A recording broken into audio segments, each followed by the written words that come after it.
Hi, it's Katie and welcome back to my corner of the world.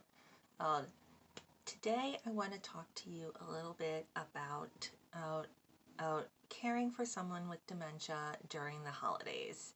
So if you are interested in hearing a little bit more about that and some tips for it, please join me.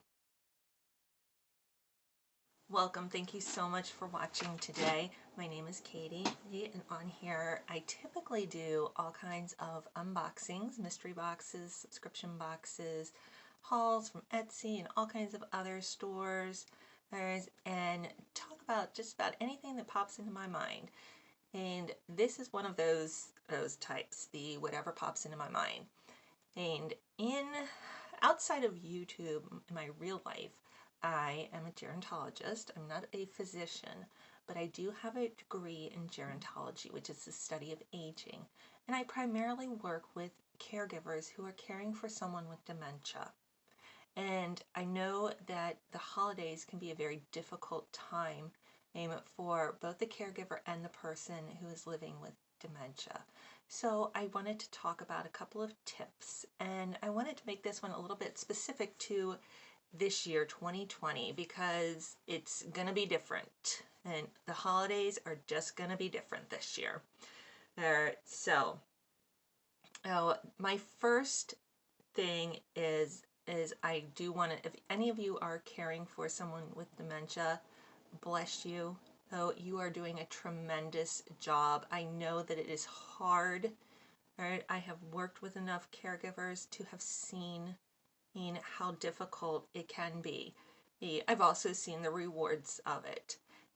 But know that there are people who are out there to help you. Oh, I am going to put the Alzheimer's Association 1-800 number right here, and I will put it in the description below. Oh, they are there 24/7 to help you. So please reach out to them or to your current area agency on aging if you have any needs for either yourself or for the person that you are caring for.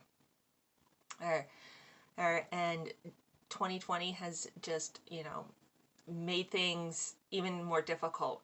Well, because a lot of times you can't get the supports that you had prior to this. Adult day centers have been shut down, senior centers, it's harder to get in-home care.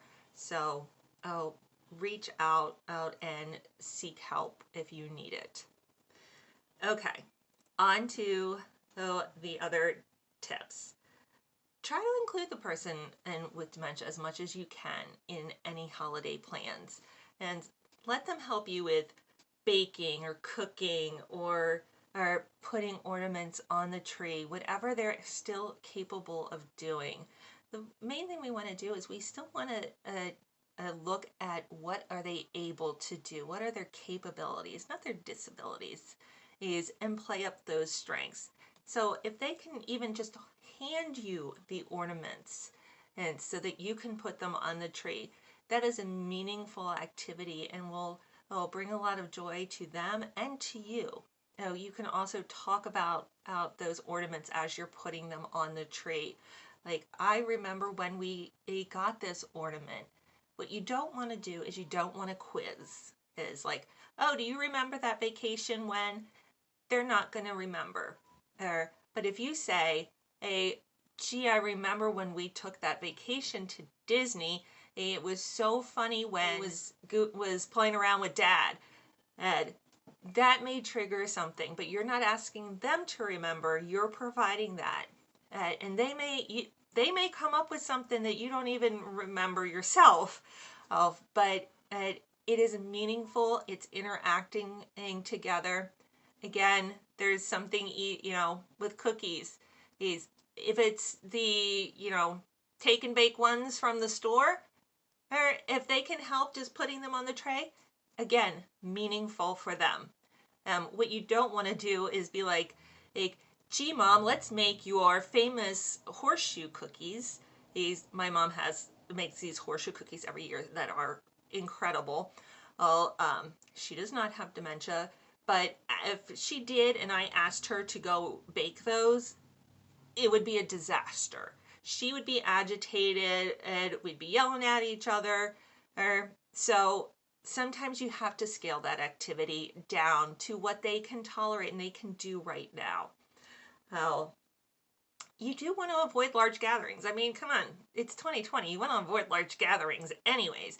But in general, with someone with dementia, it can just cause the anxiety to go up. So going to the mall, right now, oh, I get anxious going to the mall for holiday shopping. I don't like to do it.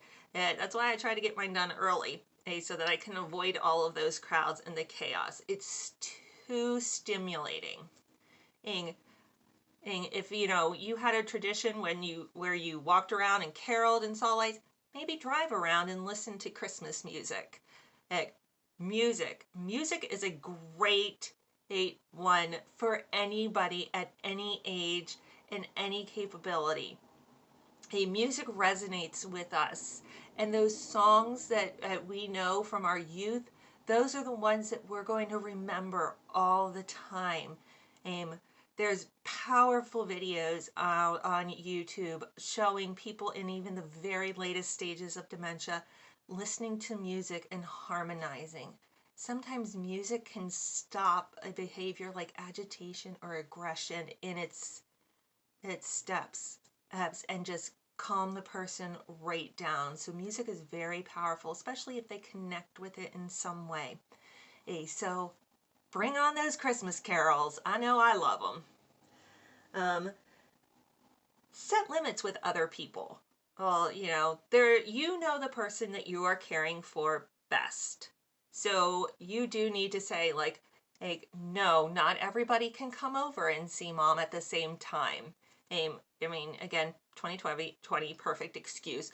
But even if it wasn't, and again, if it's too overwhelming, it's too many people, well, maybe it's too many of the kids or grandkids or great grandkids running around, schedule a time for each one to come. I know it's important for the other family members to see a mom or grandma, but it may be that you have to schedule it at different times of the day. Also let them know if they have lost cognitive capability throughout the year. We've seen a faster decline this year than we've seen in previous years because of the isolation and the lack of activity for the people. Also, they may be expecting mom to be one way, and she's really not that way anymore. So let them know what to expect so it's not a surprise for them. If you do have to have a larger gathering, like it's just how it is, have distractions. And for the person who is living with dementia, have a quiet room that they can go to and sit in, and give them a family photo album. Just like with the ornaments, don't quiz. Just have somebody quietly sit there and go through it with them. Mom, I love that yellow dress that you're wearing. Or, Dad, you were really handsome in that powder blue tux. Yes, my dad wore powder blue tux at his wedding. It apparently was high fashion in the early 70s. So, you tell them, you supply the conversation. They will join in where they can. Or just have, again, the Christmas carols playing very softly in the room. But it's somewhere that they can go and they can retreat and get away from all of the overstimulation that may go on during the holidays. I'm looking at my notes. Maintain those as many traditions as you can, though. So it is. If you did look at go caroling and see lights, maybe it is driving in the car. Or figure out ways that you can hold on to a nugget of what you did, but make it meaningful now. If you can do anything that provides them with a link to the past, because it's those long past memories that they're going to hold on to the latest. So if you always made cookies on Christmas Eve, or you always went to a certain service at your church, use those. Keep those traditions that you can. any tradition though that causes you too much stress or causes the person living with dementia too much stress, won't figure out a way to either simplify it or it just can't be a tradition this year. You could start new traditions. I know we've started new traditions and in my family, as we've grown, as people have passed, as there are different things that we do now than we did in the past. With COVID, so a little special little COVID section here. I know everybody wants to see a mom, dad, grandma, whoever, or it's not safe this year. You're going to have to wear masks. It's hard to get someone who is living with dementia to wear a mask. I get it. They don't understand why they have to. Oh, and the grandkids may not understand if they're too young why they have to wear a mask in your house around granddad. And so, look at technology. Video calls have been tremendous, as they will, even if they don't recognize the grandkids or the great grandkids, they will get a kick out of seeing a kid on Christmas, because there is nothing more joyful than a kid on Christmas Day. Make sure though that people do know why that you are limiting visitors and why you are limiting visitors. Look at alternatives. So maybe everybody came over on Christmas Eve for a party. If you live somewhere where you can have like a little outside gathering, and maybe each family gets assigned an hour, and the person who is living with dementia sits outside and has hot cocoa with the families as they come by, or has a cookie. Find a way that you can make connections and that you may not be able to make indoors in the same way that you have in the past. As I know we saw a lot of birthday parades for kids, and even for some adults. Well, it's early on in the pandemic, so they would sit outside and their friends would all drive by and wave and wish them happy birthday. Think about doing that for the holidays. If everybody lives close enough that they can come by and put up a sign that says Merry Christmas Grandma or Merry Christmas Dad, and decorate your cars so they find it amusing to see all these cars decorated for Christmas. Find those different ways that you can interact with family members that are going to keep you safe and the person that you're caring for safe, because it is important that you focus on your health as much as you focus on the person you're caring for, their health. If you don't stay healthy, you can't keep them healthy. So make sure you are taking time for yourself whenever you can. Maybe it's when they take a nap, or maybe you have a family member who lives nearby that you trust, that they are following all guidelines, and that they can come over or even one day a week so that you can run out and do what you need to do, even if that's running out and just sitting in a Starbucks for an hour.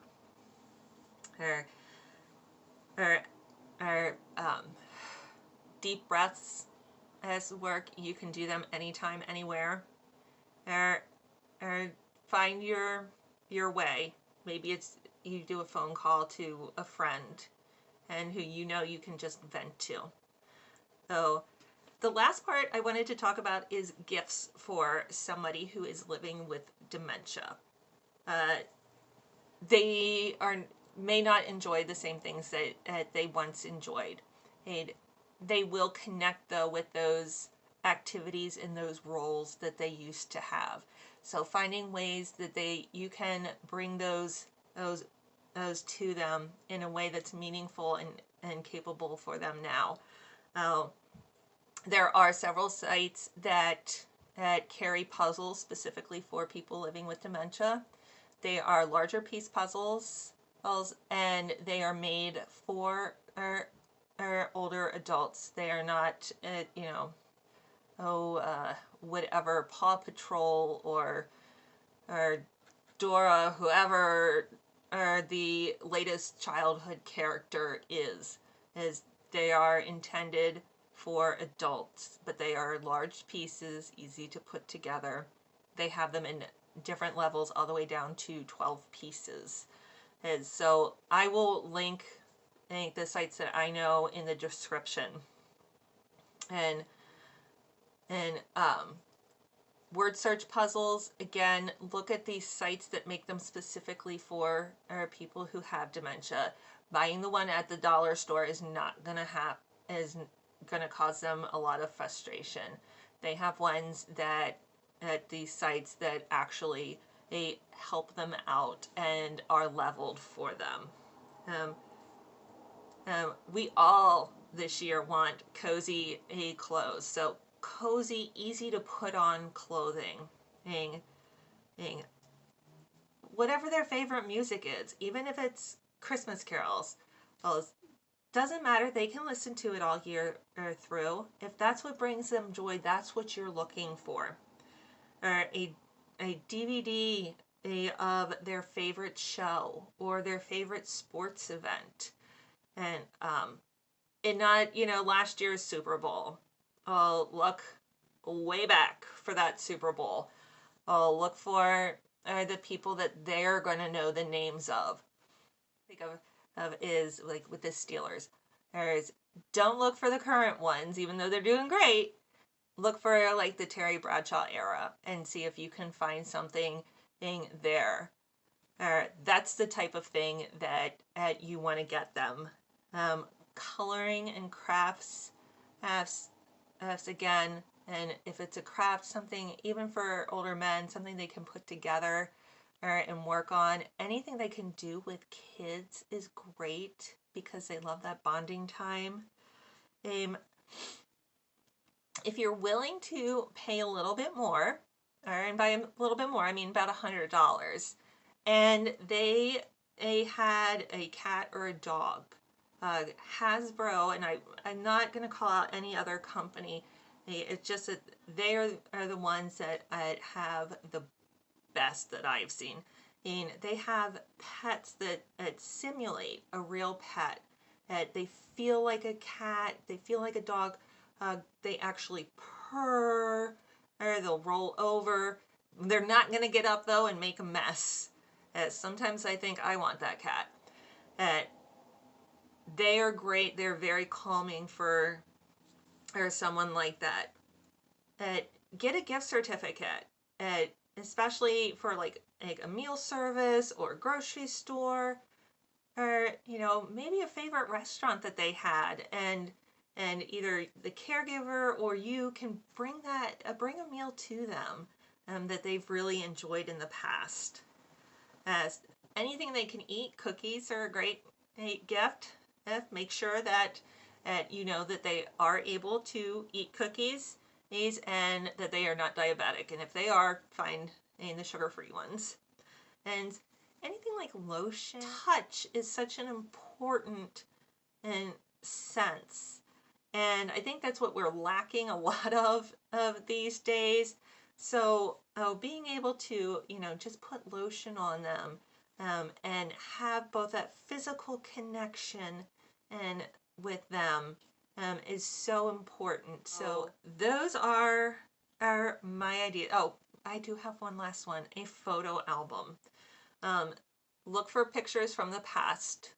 So past vacations, past family reunions.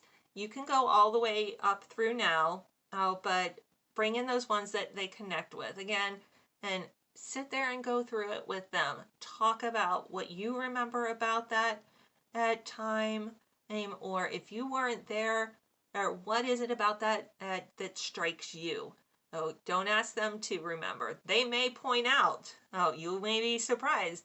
Hey, if they're having a good day, they may be like, "There's Uncle Tommy, and I remember when he did da da da da da," and you're gonna be like, "Wow, haven't heard that story before." Or it just triggered something. So if you can put it together, or a photo album, especially if you could put like names below of who people are so that the person who's going through it with them knows it too, all the better. So that is it. That is my 8 tips for managing dementia during this holiday season. And again, if you are somebody who is caring for someone with dementia, please reach out if you need help. There are places and people who can help you in your community. And thank you for all that you do for your loved one or your family member. Until I see you next time, bye.